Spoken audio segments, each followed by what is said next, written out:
देहरादून से खबर है। पूर्व मुख्यमंत्री हरीश रावत ने मौन व्रत रखा है। इंडिया गठबंधन के नेताओं के साथ गांधी पार्क में धरना दिया। मलिन बस्तियों के लोगों को मालिकाना हक दिलाने की मांग की गई है। पूर्व मुख्यमंत्री हरीश रावत का बयान है, कहा कि पूर्व कांग्रेस सरकार ने निर्णय लिए थे, वर्तमान सरकार ने रोक रखा है।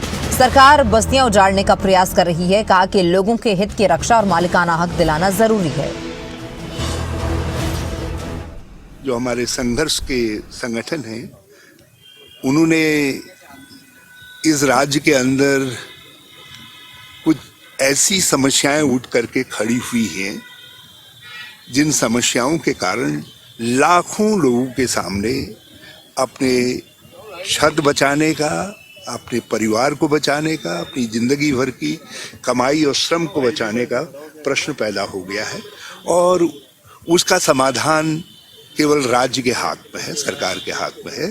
समय समय पर कुछ सरकारों ने, जिनमें हमारी सरकार भी है, कुछ निर्णय लिए थे, लेकिन अब वो निर्णय आगे नहीं बढ़ रहे हैं लोगों के सामने।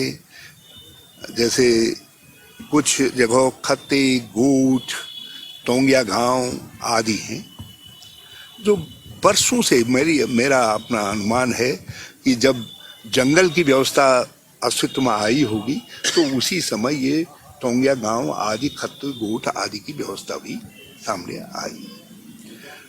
वहाँ लोग बसे हुए हैं, मगर देश का कानून भी कहता है, तो भारत की संसद ने वनाधिकार कानून भी बनाया है, जिसके तहत इन गांवों को राजस्व गांव का दर्जा दिया जा सकता है। ये उधम सिंह नगर में भी बहुत बड़ी संख्या में है, नैनीताल में है, यहाँ इसी तरीके की स्थिति हरिद्वार के अंदर भी है। कुछ इसी तरीके की बसासतें जो है देहरादून में भी हैं, और कुछ बसासतें ऐसी हैं जो हरिग्राम आदि आदि के नाम से, इंदिरा ग्राम आदि के नाम से बसी हुई हैं, वो भी हैं।